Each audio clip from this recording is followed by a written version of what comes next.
Hi, my name is Abdul Arain. I run a shop called Al-Amin on Mill Road. Effectively, we also house the post office. We've been in business for well over 20 years, and the shop is an Aladdin cave of all sorts of foods and spices. We refer to ourselves as a melting pot of culture and cuisine. So, food is a very cultural thing, and food, like languages, brings people together. It's a way of communicating. So to me, when you communicate how something can be turned from raw ingredients into something pleasurable, that brings people together. And I think the problem we have, particularly in the UK, is more and more people do not know how to cook. But as they grow older, they want to learn. They travel and they want to now experience the delights that they have sampled in far-off lands.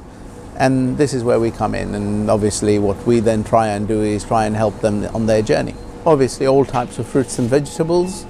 You probably may have seen this before.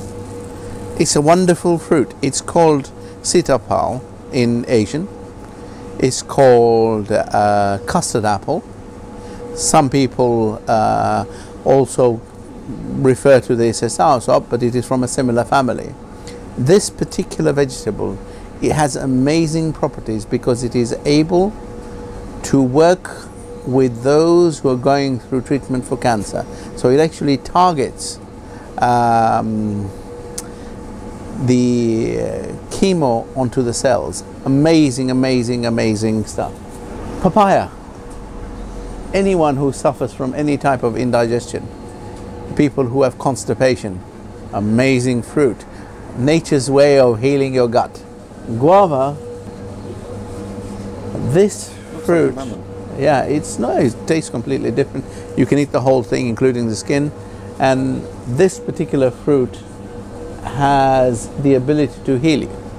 When I talk about healing, I'm talking about skin conditions, things like that. So what we talked about, we've talked about gut, we talked about cells, tumors, and we've talked about skin conditions as well. Amazing stuff.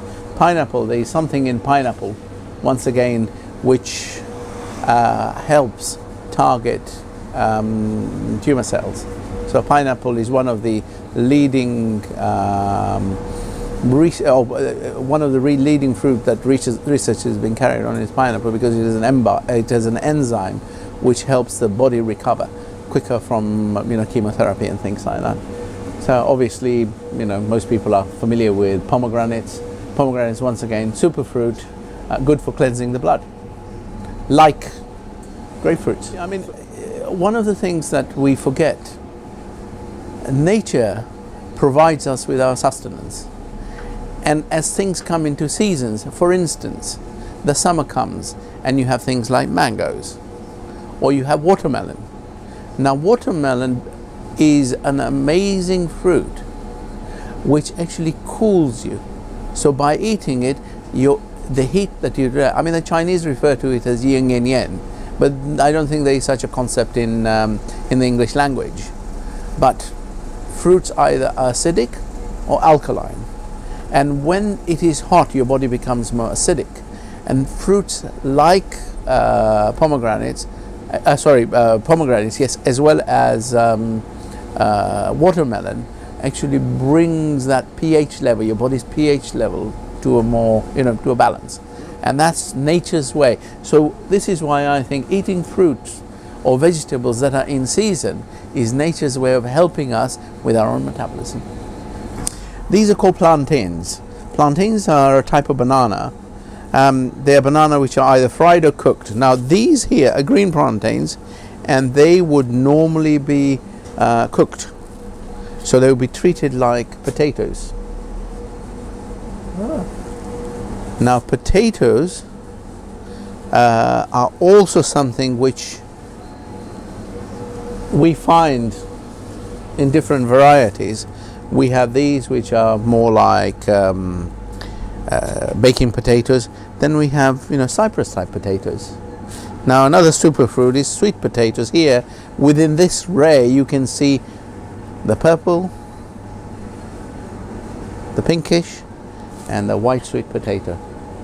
They come from different parts, but they also are amazing fruits. They're amazing, amazing vegetables, because the pumpkins and sweet potatoes are really complex carbohydrates which give you a lot of stamina, very rich in the ability to give your body much strength.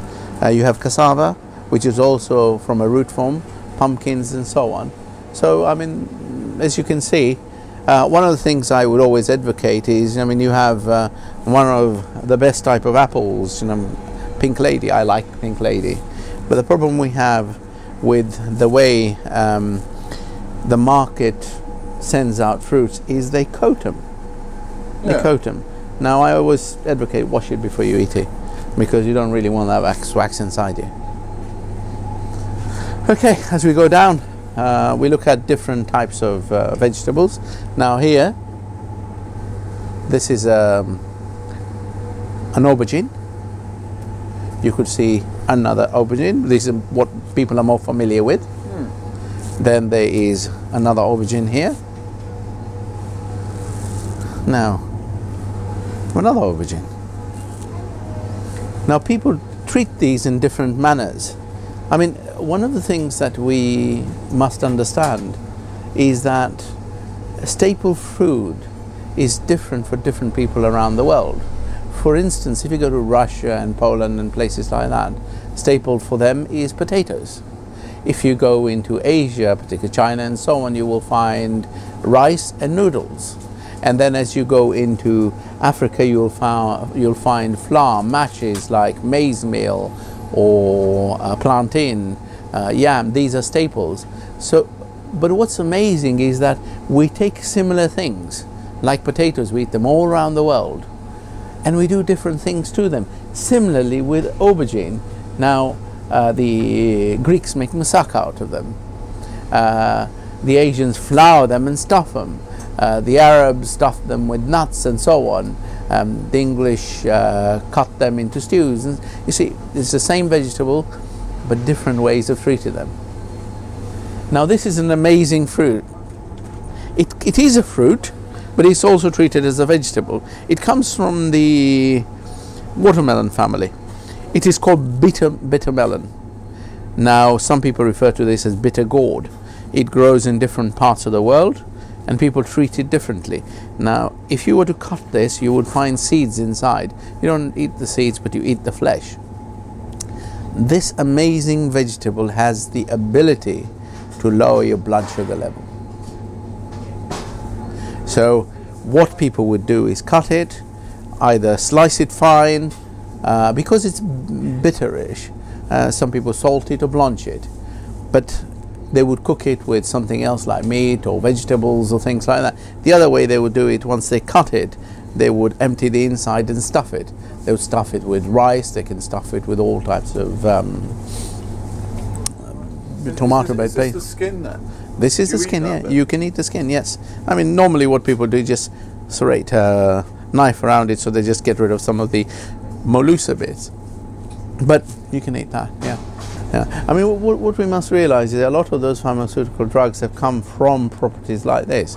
Now, what pharmaceutical industry would do is it will take that particular vegetable, analyze it to find which particular enzyme in there works with it, and then modify it slightly so they can patent it and make a lot of money from it. Right. But when you eat it in its natural form, you get some of that enzyme, and I guess you are what you eat. So if you eat in a consistent and balanced manner, you are then applying nature's healing to yourself. I mean, this is another vegetable which most people are not conversant with. Good morning. Morning. How are you, sir? With interest. This is a type of marrow. In India, they would juice this and drink it, because they say that there are enzymes within this particular vegetable which would help you with blockages of the arteries. So the first step towards clearing your blocked veins would be this. Yeah. Yeah. One of the things which most people would have heard of, They would have heard of someone that they know, someone, one of their loved ones or friends, who has suffered from a stroke or a heart attack. And now chilies are amazing things. I mean, there's obviously CPS and things like that they can do, but what you need to do is get some adrenaline. And if you were to break a chili like this and apply it to the bottom of the tongue, it will give them that adrenaline that they so desire. So it's a simple thing like this which people have at home, which could make a great difference to the person.